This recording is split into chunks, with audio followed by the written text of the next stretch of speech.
Bonjour à tous, bienvenue dans cette nouvelle vidéo, j'espère que vous allez bien. Aujourd'hui on va essayer d'échanger un petit peu ensemble pour essayer de comprendre un peu plus en détail pourquoi le Bitcoin a de la valeur, puisque si vous lisez encore une fois les journaux mainstream et puis les médias vraiment généralisés, que ce soit sur TF1 ou ce que vous voulez, vous allez vous rendre compte que finalement à chaque fois la valeur du Bitcoin, on remet ça sur le tapis, on dit que le Bitcoin ne repose sur rien, que ça n'a aucune valeur, et donc clairement je vais essayer de mettre les choses un petit peu au clair sur cette vidéo.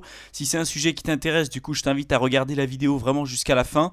Et si tu es nouveau sur cette chaîne YouTube et que tu viens nous découvrir, sache qu'on est une chaîne exclusivement dédiée au domaine des crypto-monnaies, plus particulièrement à l'investissement dans le domaine des crypto-monnaies. Donc si c'est un sujet qui t'intéresse, je t'invite à t'abonner tout de suite à notre chaîne YouTube pour ne pas rater nos prochaines vidéos et à télécharger gratuitement notre ebook simplement en cliquant dans le lien qu'on aura mis en description de la vidéo. C'est entièrement gratuit, ça t'aidera pour passer un petit peu le pas de l'investissement dans le domaine des crypto-monnaies et ça te permettra d'aller un petit peu plus loin de ton côté.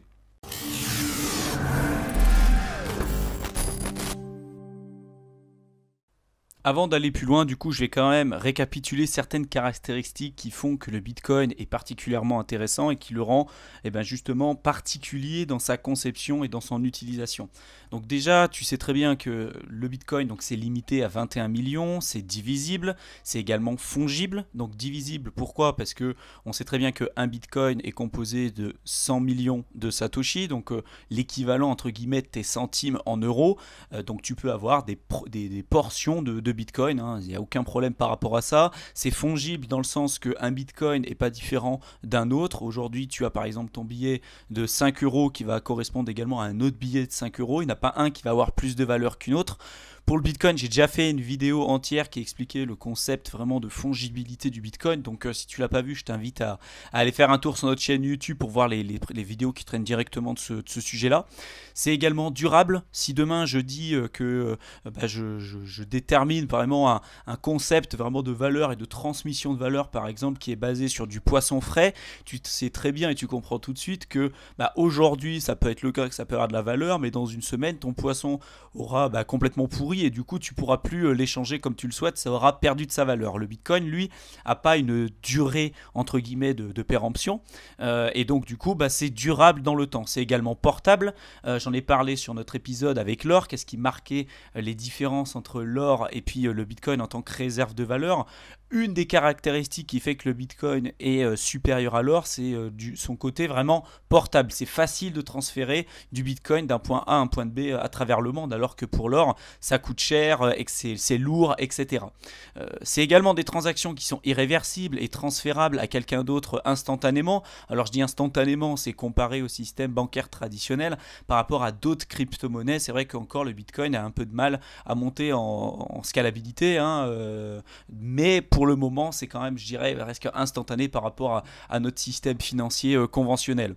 C'est également un livre de compte qui est sécurisé, qui donne accès aux actifs numériques en général, aux crypto-monnaies, et pas juste le Bitcoin. Tu sais très bien qu'aujourd'hui, si tu as du Bitcoin, tu peux les échanger contre d'autres crypto-monnaies, tu peux avoir accès à des services qu'avant tu ne pouvais pas avoir accès, et donc ça t'ouvre la porte à un tout nouveau monde. Tu n'es pas obligé également d'utiliser ce produit justement à cause d'une loi particulière. Il n'y a personne qui va pouvoir te dire tu es obligé d'utiliser tel ou tel service. Non, le Bitcoin, tu peux faire un peu ce que tu veux avec. Tu peux l'utiliser comme tu peux très bien décider de ne pas l'utiliser. C'est également une plateforme de confiance qui est utilisable par tous et pas par une minorité. On voit très bien aujourd'hui que le système bancaire traditionnel s'est réservé aujourd'hui à une élite. Si tu es situé en Europe ou dans les pays entre guillemets développés, tu fais partie déjà d'une minorité de la planète.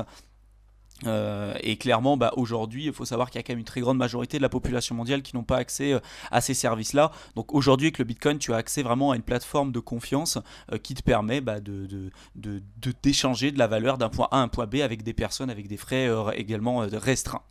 Ça fonctionne par consensus et avec l'algorithme Proof of Work pour s'assurer de la validité des transactions. Donc ça également je ne vais pas en revenir dessus, mais bien évidemment vous le savez, c'est sans frontières, c'est résistant à la censure, donc on peut y a pas de frontières comme on peut le concevoir avec nos pays par exemple. Tu peux très bien envoyer tes bitcoins de France par exemple au Venezuela, même si le Venezuela complètement essaye d'interdire le bitcoin, ou même en Inde. Aujourd'hui, il n'y a rien qui t'interdit d'envoyer du bitcoin à un endroit déterminé, et c'est résistant bien évidemment à la censure. Comme je l'ai dit, il n'y a pas un gouvernement qui va pouvoir dire je veux interdire le bitcoin. En tout cas, ils peuvent toujours l'essayer, mais à mon avis, dans 100 ans, ils essaieront toujours de comprendre comment ça fonctionne et pourquoi ils y sont pas parvenus, tout simplement. C'est également ouvert, donc tout le monde peut y accéder. Donc que tu sois une femme, que tu sois un homme, que tu sois musulman, juif, chrétien ou ce que tu veux. Clairement, aujourd'hui, il n'y a pas de discrimination par rapport à l'accessibilité justement de ce service. Tu peux accéder au service Bitcoin sans aucun problème. C'est open source, donc le code il est consultable et il est utilisable par tous. C'est également décentralisé, donc j'en ai déjà parlé sur précédentes vidéos qui justement traitaient de ce sujet-là. Je ne vais pas réexpliquer un petit peu les avantages et les inconvénients de cette décentralisation, mais bon, tu sais très bien qu'aujourd'hui, le système dans lequel on évolue, notre système bancaire et financier en général, est centralisé. Quand tu souhaites envoyer de l'argent à un ami, tu es obligé de passer par une banque ou par une entité qui va justement centraliser ces transactions-là. Donc ça pose un certain nombre de soucis, notamment le fait que le livre de compte est tenu par une seule et même entité. Du coup, ils peuvent modifier un petit peu ce livre de compte comme elles le souhaitent. Elles peuvent manipuler forcément le droit et l'accessibilité à ces services-là. Demain, tu es privé de ton compte bancaire. Je te laisse imaginer un petit peu le désastre que ça peut être dans ta vie, vu que clairement toute ta vie est basée sur le pouvoir de certains individus et de certaines entités. Donc le côté de la décentralisation et l'accès en fait à un service bancaire pour la majorité de la population, c'est un point qui est crucial et qui aujourd'hui va complètement révolutionner le monde qu'on connaîtra sans doute demain. Donc ça, c'est un point également très important à avoir en tête, et c'est un service aujourd'hui de Bitcoin qui est utilisé par des millions de personnes à travers le monde et qui est reconnu vraiment comme une réserve de valeur à cause des différents points présentés précédemment. Donc ça également, c'est un point à avoir en tête. On dit souvent que le Bitcoin est basé vraiment sur rien, que vu que c'est digitalisé et virtuel, ça n'a strictement aucune valeur. Mais si on compare aujourd'hui le système du Bitcoin avec nos monnaies fiduciaires traditionnelles, on se rend vite compte que le Bitcoin est d'autant plus rattaché à la réalité que nos monnaies fiduciaires, tout simplement par le fait que le Bitcoin aujourd'hui, pour être mis sur le marché, il y a un coût de production à cause de l'énergie qu'il faut pour pouvoir le mettre justement en circulation sur le marché. L'électricité, ça a un coût et c'est vraiment ancré dans la vie réelle, alors que nos monnaies fiduciaires traditionnelles, depuis 1971 avec l'arrêt de l'étalon or, on peut en imprimer un peu comme on le souhaite par des entités qui sont complètement centralisées et il n'y a aucun coût de production. Donc si déjà on se base uniquement là-dessus, on peut très bien se rendre compte que le Bitcoin a une valeur qui est d'autant plus forte que nos monnaies fiduciaires traditionnelles, déjà par rapport au coût de production que ça provoque sur ce genre d'entité-là. Mais après tout, la valeur, c'est quoi ? La valeur, c'est vraiment la considération que quelque chose est tenu pour mériter l'importance ou l'utilité de quelque chose. C'est un terme qui est vraiment subjectif et qui est non basé sur un état actuel de connaissance ou d'exigence. Admettons que moi je sois convaincu que le tableau de Picasso, par exemple Guernica, n'ait strictement aucune valeur et que de ma perception, vu que je sais dans ma tête que ça n'a aucune valeur, forcément son coût va aller à zéro. Donc je vais me mettre dans cet état d'esprit là, et donc je me dis, forcément vu que c'est facilement reproductible et que ça a déjà été le cas, forcément sa valeur va aller à zéro. Le prix il est uniquement basé sur de la spéculation et les aléas du marché, et clairement ce tableau là il a aucune utilité sur le marché. C'est une véritable pyramide de Ponzi, et son prix il est important car on trouvera toujours quelqu'un de plus bête que soi pour pouvoir le racheter plus cher en espérant faire une plus-value à son tour. C'est impossible aujourd'hui de me convaincre que ce tableau il a de la valeur, car je sais très bien qu'il en a aucune de mon point de vue, et du coup sa valeur va aller à zéro un jour.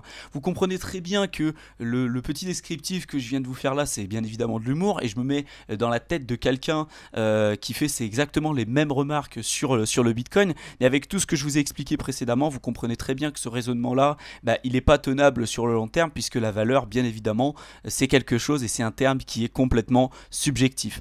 Mais de part en fait toutes les caractéristiques du Bitcoin que je vous ai donné précédemment, on comprend tout de suite vraiment le côté de valeur. Et la perception de la valeur, c'est vraiment quelque chose qui est différent selon les personnes. Et ça, il faut vraiment le comprendre. Selon le système dans lequel on vit, selon le lieu et le système économique dans lequel on évolue, clairement, la perception de cette valeur, elle va pas être vraiment la même. Je vous ai mis sur la gauche une personne qui vit au Venezuela et le sac qu'il tient dans la main, c'est les bolivars. Donc les bolivars, c'est la monnaie justement du Venezuela. Et on voit très bien que ces personnes-là aujourd'hui donc sont capables de faire des sacs à main et des matériaux en fait, tout simplement des choses qu'ils peuvent utiliser tous les jours, simplement avec les billets qu'ils pouvaient utiliser à la base dans leur vie conventionnelle. Sauf que ça a perdu tellement de valeur qu'aujourd'hui ils peuvent faire vraiment tout ce qu'ils veulent avec, notamment des sacs à main. Quand vous êtes dans un système économique et monétaire où votre monnaie justement perd de la valeur de manière vraiment drastique chaque jour, lorsque vous retirez de l'argent et qu'il faut courir à l'autre bout de la rue pour pouvoir le dépenser, pour pouvoir acheter, j'en sais rien, un bout de fromage par exemple, mais que le temps que vous traversiez la rue, votre argent a peut-être été divisé par deux, votre capital et votre pouvoir d'achat a été divisé par deux, là tout de suite on se rend compte vraiment de la valeur que peut apporter le Bitcoin. Dans notre système monétaire traditionnel, si vous êtes en Europe ou même en Amérique, dans les pays entre guillemets développés, ce côté, cette valeur que peut apporter le Bitcoin via sa décentralisation, via sa réserve de valeur, via la transmission de sa valeur d'un point A à un point B sans frontières, sans aucune censure, etc. C'est quelque chose qui peut vraiment ne pas être perçu comme vraiment une valeur intéressante pour nous parce qu'on a déjà accès à ça. On a déjà accès à une monnaie forte, même si dans les années à venir, elle tend quand même à plutôt péricliter, mais on a quand même une monnaie forte par rapport à d'autres monnaies comme au Venezuela, en Argentine ou même au Zimbabwe. Clairement aujourd'hui vous faites vraiment partie des privilégiés si vous avez accès à un système bancaire, à la possibilité de pouvoir recevoir, déposer et envoyer de l'argent d'un point A à un point B. Aujourd'hui vous faites sans doute partie donc de l'élite entre guillemets de la population mondiale, mais je suis persuadé que si vous essayez d'aller parler à quelqu'un qui vit dans des pays comme au Venezuela, en Argentine par exemple, c'est pas la peine pour nous de leur expliquer pendant des heures la valeur que peut vraiment leur apporter le Bitcoin, puisque pour eux ça sera perçu presque instantanément dû à l'endroit en fait et le système dans lequel ils vivent. Nous c'est quelque chose aujourd'hui qui nous semble acquis et vraiment accessible clairement à tous, donc cette valeur là que peut apporter le Bitcoin, pour nous ça peut sembler un petit peu illusoire dans un premier temps, mais il faut savoir qu'on fait vraiment partie des élites et vraiment une minorité de la population mondiale. Donc j'espère vraiment que cette vidéo aura pu mettre les choses au clair. J'ai essayé d'être le plus précis possible. Si vous avez des remarques par rapport à ce qui a été dit, des compléments d'information, du coup n'hésitez pas à nous en faire part dans la section commentaires de la vidéo. Pour tous ceux qui souhaitent également aller plus loin avec nous, vous avez tous les liens en description de la vidéo. N'hésitez pas du coup à aller jeter un petit coup d'œil. Et puis si cette vidéo vous a plu, comme d'habitude, je vous invite à nous laisser un pouce bleu, à partager au maximum les vidéos autour de vous pour nous aider à nous faire connaître et continuer de faire ce qu'on fait et de vous apporter encore le plus de valeur possible. S'il y a des sujets également que vous aimeriez qu'on traite, encore une fois, dites-les nous en commentaire. On essaie de répondre à chacune de vos remarques. Bon, ça devient de plus en plus compliqué vu que la chaîne commence à évoluer de plus en plus, mais sachez qu'on essaye de lire chacun de vos commentaires, on les lit, ça c'est une certitude, mais quelquefois on a un peu de mal à répondre à tous, mais vous inquiétez pas, on va essayer de faire pour le mieux par la suite. En tout cas, continuez vraiment ce que vous faites, abonnez-vous à notre chaîne YouTube pour ne pas rater nos prochaines vidéos, et sur ce, je vous dis à plus et on se retrouve plus tard.